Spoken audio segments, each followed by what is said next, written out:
జ్యోతిష్యము, జాతకము ఇవన్నీ ఏంటంటే పూర్వకాలంలో మనకు రాజుల కాలంలో కూడా మనకి ఏంటంటే చాణక్య చంద్రగుప్తుడి కాలంలో కూడా మనం చూస్తాం. ఏంటంటే మంత్రి అనే స్థానంలో ఎవరైతే ఉంటారో వాళ్ళు జ్యోతిష్ శాస్త్రం, గణిత శాస్త్రంలో మంచి ప్రావీణ్యం ఉన్నవాళ్ళు, మేధాశక్తితో ఉన్న వాళ్ళని మంత్రిగా నియమించడం జరుగుతుంది అప్పట్లో.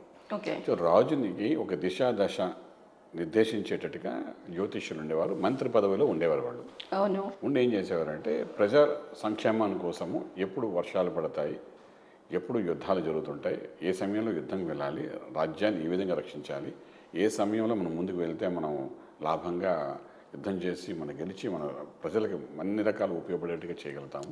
అలాగే ఏంటంటే రాజు యొక్క దర్బార్ను కూడా జ్యోతిష్ శాస్త్రం యొక్క నిపుణత్వం, వాళ్ళ ఆలోచనతోనే దర్బార్ మొత్తం అంతా తయారు చేయడము, అలాగే ద్వారాలు, వాస్తు ఇవన్నీ కూడా మనకంటే పూర్వ రాజుల కాలం నుండి ఉండేది.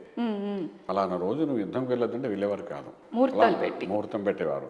ఈ సమయంలో యుద్ధంకి వెళ్తే కానీ నీకు జయం జరుగుతుంది అనేవారు. ఈ సమయంలో నువ్వు వెళ్ళకూడదు, వెళ్తే నీకు అపజయం జరుగుతుంది కాబట్టి నీ తరఫున సైనికుని పంపించు, సేనాపతిని పంపించు యుద్ధానికి, తప్పని పరిస్థితి అయితే నువ్వు మాత్రం యుద్ధానికి వెళ్ళకూడదు అంటుండేవారు. ఇలా రకరకాలుగా రాజును రక్షించడానికి, ప్రజలను రక్షించడానికి, అలాగే దేశాన్ని రక్షించడానికి కోసమని జ్యోతిష్ శాస్త్రం అనేది చాలా అద్భుతమైన శాస్త్రంగా ఉండేది. డెఫినెట్గా ఆ కాలంలో అలా ఉండబట్టే రాజులు 100 సంవత్సరాలు, వాళ్ళ వంశం 150 సంవత్సరాలు, 200 సంవత్సరాలు, గుప్తులు అనుకోండి, ఆర్యులు అనుకోండి, ఇలా రకరకాలుగా మనం చూస్తే మన కృష్ణదేవరాయ యొక్క వంశం తీసుకోండి, కొన్ని వందల సంవత్సరాలు వాళ్ళ వంశీకులు అలా పరిపాలన చేయగలిగారంటే వెనకాతల ఇటువంటి ఒక శాస్త్రం వాళ్ళకి ఒక మార్గదర్శిగా ఉండడం వల్లే వాళ్ళు యోగంలో ఉన్నారు, రాజయోగంలో ఉన్నారు, విపరీత రాజ్యంలో కూడా వాళ్ళు వెళ్ళారన్నమాట. అయితే ఇక్కడ ఏంటంటే జాతకాల్లో కూడా అంటే కొన్ని యోగాలు ఉంటాయి, కొన్ని యోగాలు ఉంటాయి. సో ఒక వ్యక్తి యొక్క జాతకాన్ని మనం తీసుకునేటప్పుడు ఏంటంటే కొన్ని దశలు, అంతర్దశలు, కొన్ని యోగాలు మనకు కనిపిస్తాయి, విపరీత రాజయోగాలు కూడా. ఫర్ ఎగ్జాంపుల్ చూడండి, మనకు పంచమహాపురుష యోగాలు అంటే ఒకటి 5 గ్రహాల ద్వారా 5 రకాలుగా అయ్యే పంచమహాపురుష యోగాలు. ఈ పంచమహాపురుష యోగాలు ఒకటి మనం హంసయోగం అంటాం, గురువు బృహస్పతి ద్వారా జరిగేది. అలాగే శశమహాపురుష యోగం అంటాం, మాలవ్య యోగం అంటాం, రుచక యోగం అంటాం, భద్రయోగం అంటాం కూడా. ఇలా 5 రకాల పంచమహాపురుష యోగాలు అంటాం.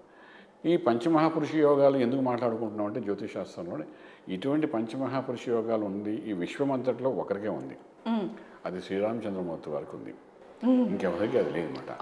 సో అటువంటి పంచమహాపురుష యోగాలు ఉండి కూడా ఆయన మానవ రూపంలో వచ్చి రాజు కాకుండా 14 సంవత్సరాలు అరణ్యవాసం చేసి తర్వాత యుద్ధం చేసి రాజ్యం గెలిచి పట్టాభిషేకం చేసుకున్నారు ఆయన. అంటే అన్ని మహాపురుష యోగాలు ఉన్నా కూడా అతి సామాన్య వ్యక్తిగా అడవిలో 14 సంవత్సరాలు ఉండడం అంటే అది మనకు చాలా నరకమైన విషయం.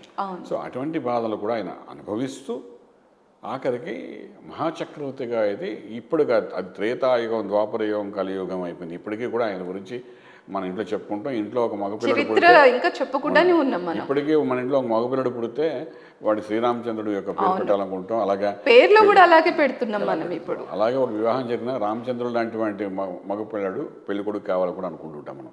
అంటే ఇన్ని యోగాలు ఉన్నా కూడా ఆ కష్టం అనేది కనబడదు. అంటే శాస్త్రం ఏం చెప్తుంది కూడా ఇక్కడ అంటే యోగం ఉండడం వేరు, యోగాన్ని నిలబెట్టుకోవడం వేరు, అలాగే యోగంలో ముందుకు వెళ్ళడం కూడా మనం విశేషమైన స్థితి చెప్తాం. సో ఈ 3 భాగాలను దృష్టిలో పెట్టుకుని రాజయోగం అంటే మనం ఏ ప్రొఫెషనల్లో ఉన్నాం ఆ ప్రొఫెషనల్లోనే మనం ఉన్నత శిఖరం చేరుకోవడానికి ఒక రాజయోగం ఉంటాం. ఫర్ ఎగ్జాంపుల్ ఒక ఇప్పుడున్న రాజకీయంగా మనం ఆలోచించుకున్నా, లేకపోతే ఒక వ్యాపారస్తుని తీసుకున్నా, లేకపోతే ఒక ఫర్ ఎగ్జాంపుల్ ఒక వ్యాపారస్తుని తీసుకున్నాం అనుకున్నాం. ఆ వ్యాపారస్తుడు ఒక ఫుడ్ ఇండస్ట్రీలో ఉన్నాడు. ఆ ఫుడ్ ఇండస్ట్రీలో చిన్న హోటల్ పెట్టినవాడు రేపు 5 స్టార్ హోటల్ కూడా కట్టి పెట్టుకున్నాడు అనుకోండి, ఆ హోటల్ ఇండస్ట్రీలో ఆయన రాజయోగం పొందినట్టు. ఓకే, అలాగే ఒక రైతు ఉన్నాడు, 1 ఎకరం పొలం ఉంది.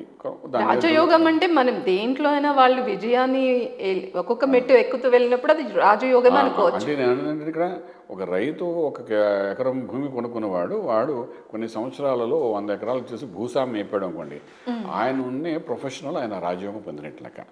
అంతే తప్ప రాజయోగం అంటే మనం ఒక ప్రొఫెషన్లో ఉండి ఇంకో ప్రొఫెషన్లో మనకి ఏదో వచ్చేస్తుంది అది కాదు.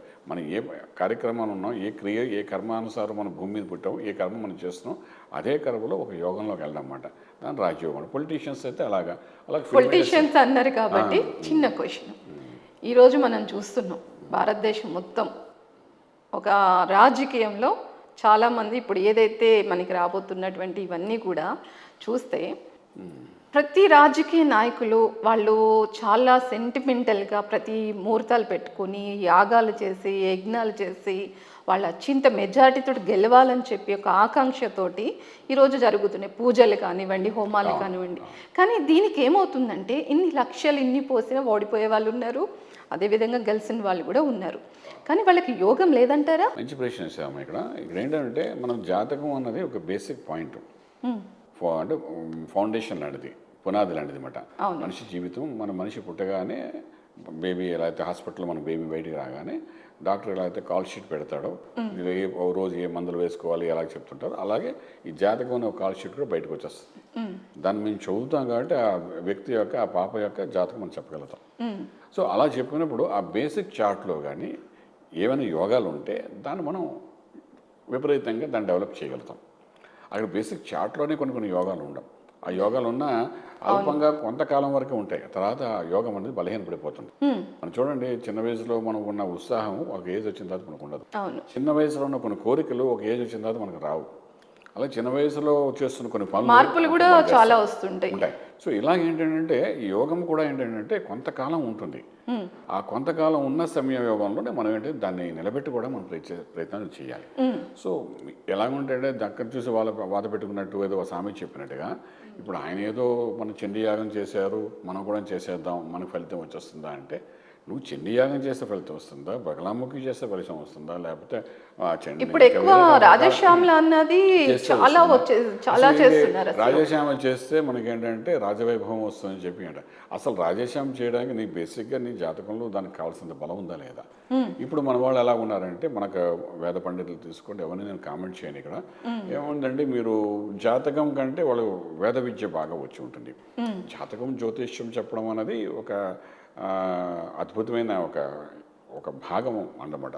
అందులో వేద విద్య నేర్చుకున్న వాళ్ళు ఏం చేస్తుంటారంటే, సాధారణంగా ఒక వ్యక్తి వాళ్ళ దగ్గరికి వచ్చినప్పుడు వేదాంతం దృష్టిలో పెట్టుకుని, వేద విద్యను దృష్టిలో పెట్టుకుని, ఒక్కొక్కసారి మీరు ఇటువంటి యాగాలు చేస్తే మంచిదని, ఇంతకుముందు రాజశ్యామ యాగం అని చేసినప్పుడు ఫలానా వ్యక్తి ఆయన మహారాజుగా వెలిగాడు కాబట్టి మీకు కూడా చేస్తే మంచిది అంటారు. కానీ దాని బేసిక్ రూట్ లెవెల్స్ ఏంటంటే, జాతకంలోని జ్యోతిష్యంలోని డెఫినెట్గా ఆ వ్యక్తికి ఆ యోగాన్ని అందుకునే శక్తి ఉందా, అలాగే ఆ జాతకంలో ఆ రాజశ్యామ యోగం చేస్తేనే ఆయనకి. ఇప్పుడు చూడండి, మనం డాక్టర్ స్టూడెంట్ ఉంటారు, తలనొప్పి వచ్చినట్టే మనకి ఏంటంటే ఆర్ఎంపీ డాక్టర్కి వెళ్ళామంటే వాడు ఒక అనాసిన్ ఇస్తాడు. ఒక మంచి డాక్టర్ దగ్గరగా ఉండి వాడు మంచి టాబ్లెట్ కొన్ని టెస్టులు చేసి ఇస్తారు. అదే స్పెషలిస్ట్ దగ్గరికి వెళ్ళామనుకోండి, వాడేంటి తలనొప్పి, మైగ్రేన్ చేసి అందులో ఏంటి ఇస్తే నీకు డయాగ్నోస్ చేసి దాన్నే ఇచ్చి నీకు ఆ ప్రాబ్లం ఇంకెప్పుడు రాకుండా చూస్తాడు. ఇన్ని రకాలు అందరూ ఇవాళ ప్రయత్నం చేస్తారు. సో ఇప్పుడు ఈ వ్యక్తికి రాజశ్యామ యాగం చేయాలా, లేకపోతే చండీ యాగం చేయాలా, లేకపోతే బగలాముఖి అమ్మవారి యొక్క శత్రు సంహారం చేయడానికి అమ్మవారి యొక్క అనుగ్రహం పొందిందడి చేయాలా, లేకపోతే ఇంకా తారాదేవి యొక్క మంత్రంతో హోమం చేయించాలి, ఇలా రకరకాల దశమహావిద్యల్లో 10 రకాల అమ్మవారులను, ఒక్కొక్క అమ్మవారు ఒక రకమైన అనుభవాన్ని ఇస్తుంది. వీటిలో ఏ అమ్మవారి అనుగ్రహంతో తన జీవితం అనేది పైకి వెళ్ళేస్తుంది అనేది ఆ వ్యక్తి యొక్క లగ్నాదు పంచమ భావంలో ఉన్న స్థానాన్ని బట్టి ఎటువంటి మంత్ర సాధన చేయాలి, ఎటువంటి దేవతను కొలవాలని చాలా స్పష్టంగా ఉంటుంది.